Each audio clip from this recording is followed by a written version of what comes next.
আল্লাহ সুবহানাহু ওয়া তাআলা বোনদেরকে অনেক দিছে, ভাইরা গরিব আছে না অনেক, তো বোনরা বললো ঠিক আছে বাবার সম্পত্তিতে আমাদের যে হক আছে অধিকার আছে এটা আমরা নিলাম না, এটা তোমাদেরকে দিয়ে দিলাম, তোমরা ভোগ করো। এরকম যদি তারা খুশি মনে দিয়ে দেয় তাহলে অবশ্যই কি হবে, সেটা জায়েজ। কিন্তু এখানে একটা জটিলতা হলো, ম্যাক্সিমাম আমাদের দেশের বোনেরা বা মেয়েরা বাবার বাড়ি থেকে হক আনে না। তার একটা কারণ হলো যে তারা মনে করে বাবার বাড়ির হক আনলে মানুষ গরিব হয়ে যায়। এরকম একটা কুসংস্কার আছে। কিন্তু মেয়েরা বাবার বাড়ির হক আনলে কি হয়ে যায়? আমার মনে হয় পুরুষতান্ত্রিক সমাজে এটা পুরুষরাই মনে হয় চালাই দিছে এই ভুয়া কথাটা, যাতে করে বোনরা আর না নেয়। বাপের সম্পত্তি নিয়ে ভাইয়ে ঠিকই বড়লোক হয়ে যাবে, সেটাতে গরিব হবে না, কিন্তু বোন নিলে কি হয়ে যাবে। এই ধারণাটা কি সঠিক? এটা ভুল ধারণা, এটা কুসংস্কার। ছেলেরা বড়লোক হয়, গরিব হয় কে?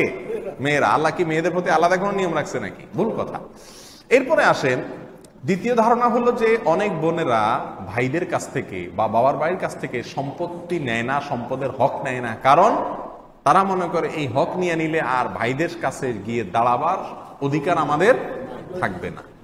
এরকম অনেক মেয়েরা মনে করে। এবং অনেক সমাজে, অনেক গ্রামে এখনো এই কালচার আছে যে বোনরা যদি বা ফুফুরা যদি সম্পত্তি নিজেদের হক যে আছে সে হক যদি নিয়ে যায়, তাহলে তাদের আর এসে সেখানে দাঁড়ানো বেড়ানো সেটার যেন অধিকার আর থাকে না। আসলে কি তাই? ভাইয়ের সাথে বোনের যে সম্পর্ক, সেই সম্পর্ক কিয়ামত পর্যন্ত থাকবে। হক নিলেও থাকবে, না নিলেও। বাবার সম্পত্তিতে যদি সেখান থেকে মেয়ে তার অধিকার নিয়ে যায়, তারপরেও ভাইয়ের দায়িত্ব হবে, কর্তব্য হবে কি করা? বোনের দেখাশোনা করা, খোঁজ খবর নেওয়া। ঠিক না বে ঠিক? যদি বোন তার হক নিয়ে যায় তাহলে আর খোঁজ খবর নিবে না। তার মানে কি ভাই যে বোনের আপ্যায়ন করে, বেড়াইতে আসলে একটু খাওয়ায় দাওয়া, এটা কি রেস্টুরেন্ট?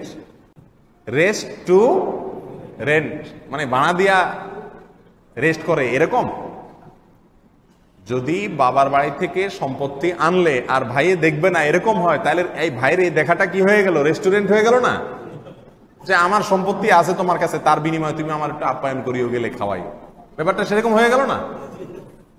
অতএব এটা ভুল ধারণা। মনে রাখতে হবে, কোনো বোন যদি তার হক নিতে না চায়, ভাই হিসাবে আপনার কর্তব্য হলো এটা নিশ্চিত করা যে সে ওই কুসংস্কারের কারণে অথবা আমি তার খোঁজ খবর নেব না এই কারণে সে আবার না করছে কিনা। এই জন্য তাকে এনশিওর করতে হবে যে বোন মনে রাখবা তোমার হক তুমি নিয়ে যাও।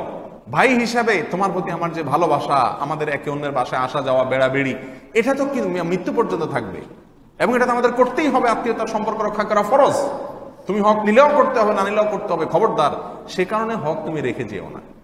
বোনকে পিড়াপিড়ি করতে হবে দেওয়ার জন্য, কারণ আমাদের সমাজের নেওয়ার কালচার নাই। কেউ নিলে এটাকে সমাজ ভালোভাবে অনেক সময় দেখে না। সেই জন্য জোর করে আপনার দায়িত্ব আপনার বোনকে দিয়ে দেওয়া। তারপরেও যদি বোন বলে না ভাই আমার অনেক আছে আলহামদুলিল্লাহ, এগুলোর দরকার নাই, তোমরা কম আছে তোমরা নাও, তাহলে আপনার জন্য কি হবে? সেটা ভোগ করা জায়েজ হবে।